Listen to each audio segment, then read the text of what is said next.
नमस्कार, हिंदनामा न्यूज में आपका स्वागत है। बड़ी खबर रीवा से है, जहां पूर्व विधायक लक्ष्मण तिवारी ने थामा कांग्रेस का हाथ।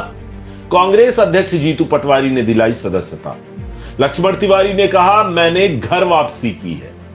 लोकसभा चुनाव के मतदान की तिथि जैसे जैसे नजदीक आ रही है, वैसे वैसे राजनीतिक घटनाक्रमों में भी इजाफा हो रहा है। छुटभइये नेताओं से लेकर बड़े नेता तक तमाम लोग दल बदल रहे हैं।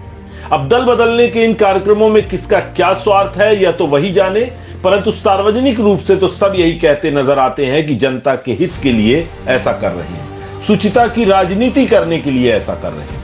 हालांकि राजनीतिक जानकारों का कहना है कि ज्यादातर नेता दल बदलने का यह कार्यक्रम इसलिए कर रहे हैं क्योंकि उसमें जनता का कम जबकि निजी फायदा ज्यादा है। अब किसकी क्या मंशा है, ये उन्हीं पर फिलहाल छोड़ देते हैं। ताजा दल बदलू नेता बने हैं पूर्व विधायक लक्ष्मण तिवारी, जिन्होंने समाजवादी पार्टी छोड़कर कांग्रेस का दामन थाम लिया है। बता दें कि कांग्रेस छोड़कर भाजपा में जाने के सिलसिले के बीच सोमवार को रीवा में आने वाले मऊगंज विधानसभा के पूर्व विधायक लक्ष्मण तिवारी ने कांग्रेस का हाथ थाम लिया।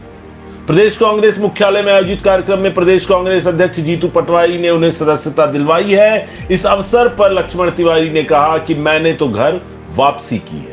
पहले कांग्रेस में था और फिर उमा भारती के अनुरोध पर उनके साथ चला गया था।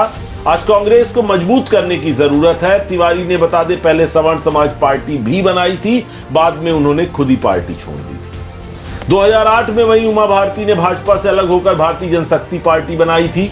उसी वर्ष हुए चुनाव में 5 विधानसभा सदस्य चुने भी गए थे, जिनमें लक्ष्मण तिवारी एक थे।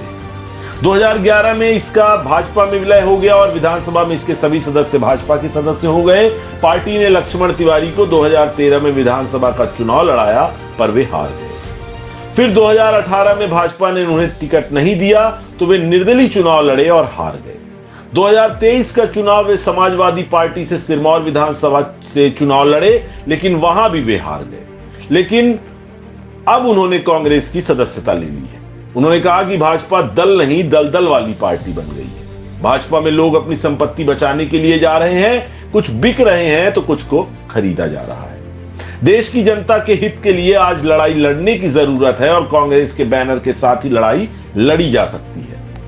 आइए आपको सुनाते हैं कि किस तरह से कार्यक्रम में पूर्व विधायक लक्ष्मण तिवारी को सदस्यता दिलवाई गई है और उन्होंने क्या कुछ कहा है। जीतू पटवारी जी से मैं विनती करूंगा कि उन्हें गुलदस्ता और दुपट्टा डालकर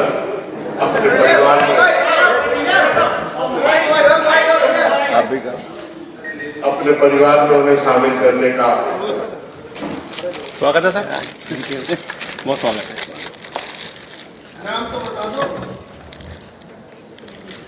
सब जानते हैं श्री लक्ष्मण तिवारी, आप भी जानते हैं।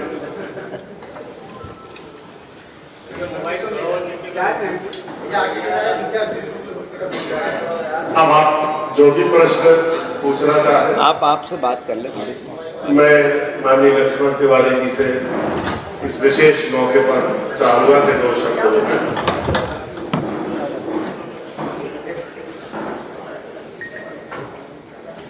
मध्य प्रदेश की राजधानी भोपाल में भारत के सबसे पुरानी ऐतिहासिक पार्टी, जिसने देश को आजाद दिलाने में जिनकी अहम भूमिका रही है, ऐसे इस प्रदेश कार्यालय में हमारे माननीय प्रदेश अध्यक्ष माननीय जीतू पटवारी जी, हमारे पुराने शुभचिंतकों में एक, इनको भी आप सुन रहे थे, आदरणीय मुकेश नायक जी, आदरणीय सक्सेना जी, आदरणीय राजू भाई साहब, आदरणीय शैलेंद्र पटेल जी और मंच में विराजमान हमारे यहाँ भोपाल के प्रेरणादायक भाई गोपाल शर्मा जी, मैं सबका स्वागत करता हूँ। पर विशेष स्वागत आज माननीय पत्रकार भाइयों से कर रहा हूँ। पहली बार यहाँ प्रवेश कर रहा हूँ। यद्यपि मैं पुराना कांग्रेसी भी रहा हूँ, शुरुआती दौर मेरा कांग्रेस का था।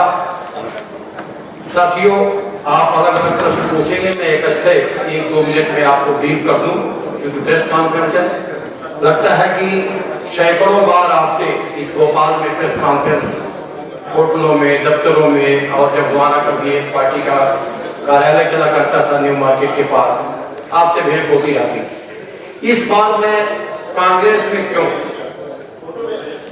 इस देश में भारतीय जनता पार्टी जिससे मैं संलग्न था, ऐसा लगता है कि अब दल नहीं दलदल हो गया।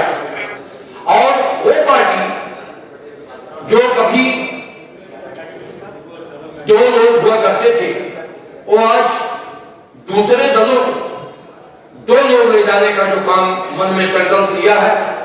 और ऐसा पूरा देश के शुभचिंतक, विचारक, योग्यतम लोग, शंकराचार्य से लेकर जितने भी संस्कृत के, भारतीय संस्कृत में आस्था रखने वाले लोग हैं, वो सब जानने लगे, समझने लगे कि पार्टी की रूपरेखा क्या है, इसकी विचारधारा क्या है। अगर हम दूसरी भाषा में कहें कि राजनीति का आतंक पूरे देश में लगातार फैल रहा है और लोग भ्रमित हैं कि ऐसे लोग जो तो अपना संपत्ति बचाना चाहते हैं, डेरा बचाना चाहते हैं, अथवा अपनी राजनीतिक भूल के कारण कहीं इधर उधर किया है, वो सब भगदड़ कर रहे हैं। ऐसा लगने लगा कि इतनी इस समय ये पार्टी पॉपुलर हो गई। मगर मेरे जैसा आदमी जो 48 साल जेल के शिक्षों में रहा हो, जो देश के लिए आर्मी में रहते हुए कश्मीर से कन्याकुमारी से कटक देश के लिए सेवा दिया, वो इस बात की चिंता नहीं करता कि राजनीति में और चुनाव में वोट कितने मिलेंगे या वोट का क्या होगा।